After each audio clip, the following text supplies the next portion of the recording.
has 247,000 soldiers. Israel has barely a third of that. Japan's defense budget is over $58 billion. Israel's is far smaller. And yet, when people compare the two militaries, Israel often comes out looking stronger. Not because it's bigger, but because of how it operates. Today, we're not just comparing numbers. We're comparing mindset, strategy, and structure. Why does a country with almost no land mass and a tiny population manage to compete with nations many times its size? And why does Japan, all its wealth, still struggle with certain weaknesses? The final comparison might genuinely surprise you. Hey everyone, back to the channel. Today we're comparing two very different military powers, Israel and Japan. One is small, surrounded by hostile neighbors, and built almost entirely around survival. The other is large, wealthy, by decades of peace after World War II. We're going to look at army size, defense spending, training systems, alliances, overall strategy. Without getting lost in technical jargon, this is about understanding how two completely different countries approach the same goal, protecting their people. By the end, you'll have a clear picture of which country's military approach is actually more effective and why. First, let's talk about size. Japan has 247,000 active soldiers, while Israel has around 170,000. But here's the real story. Israel's total population is only 9.3 million, while Japan's is over 125 million. Israel is mobilizing a much larger share of its people.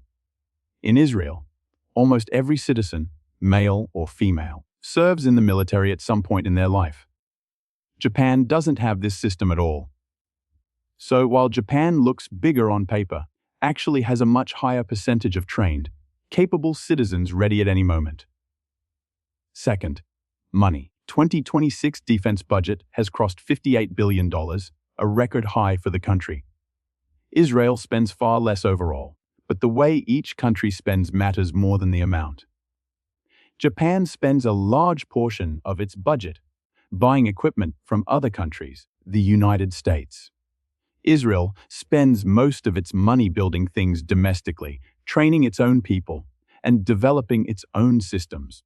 So even with a smaller budget, Israel often gets more long-term value because the money stays within the country and builds local expertise.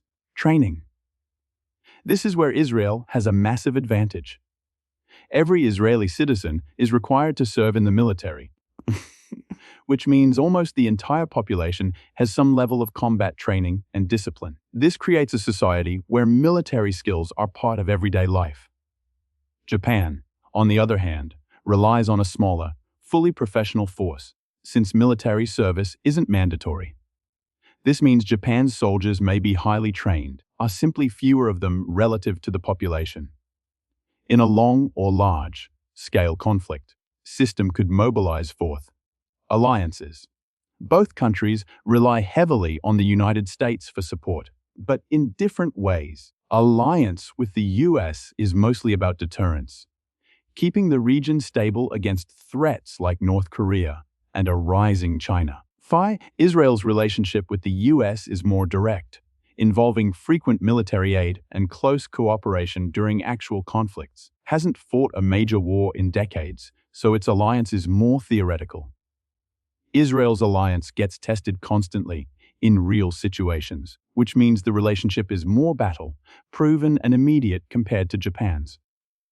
Fifth, geography, which shapes everything, is an island nation, surrounded by water, which naturally protects it, but also means it must invest heavily in its navy and air defense. Israel is surrounded by land borders and neighboring countries, some hostile, which forces it to focus on rapid response, border security, constant readiness. Neither country has the luxury of being relaxed about defense, but their challenges are completely different. Japan worries about controlling sea lanes and nearby waters, while Israel worries about immediate threats just across its borders. Shapes every decision both countries make. Sixth, economy. Japan has one of the largest economies in the world, which gives it huge financial flexibility for defense spending. However, A lot of that money flows outward, toward foreign suppliers. Israel's economy is much smaller, but its defense industry has become a major export business. Many countries around the world actually buy military equipment from Israel. This means Israel's defense spending often comes back into its own economy, creating jobs and expertise at home. Japan's spending strengthens its allies' economies more than its own defense industry. Seventh, population trends, which is a problem nobody talks about enough. Japan's population is shrinking and aging rapidly, which makes it harder to recruit enough young soldiers for the military. This is a serious, long-term issue that no amount of money can immediately fix. Israel doesn't have this problem in the same way. Its population is younger and growing, partly because of mandatory service, creating a constant pipeline of trained people. This single difference could matter more than any weapon or budget in the next 20 years, especially for Japan. And this might be the most important point of all. Despite its wealth, remains heavily dependent on other countries for major military equipment. This means in a real crisis, readiness partly depends on outside suppliers.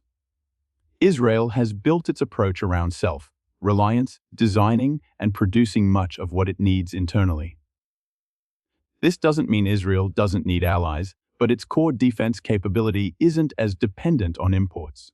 In the long run, being able to stand on your own during a crisis can matter more than having a bigger budget. Ninth, actual experience. Israel has faced conflict regularly over the past several decades, which means its military strategies and structures get tested and adjusted constantly. Japan has avoided major conflict since World War II, largely due to its peaceful constitution. This is genuinely a good thing for Japan and its people.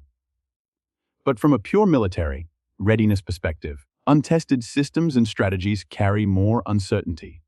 Israel's military has had to adapt quickly, repeatedly, real pressure, something that simply can't be replicated through training exercises alone. Finally, so what's the real verdict? Is wealthier, larger, and strategically positioned for a very different kind of defense, focused on its navy and regional stability, is smaller, but entirely around speed, adaptability, and self-reliance shaped by decades of real conflict. Neither approach is universally better. They're built for completely different situations. But if the question is which country gets more out of less, the answer leans toward Israel. Now it's your turn.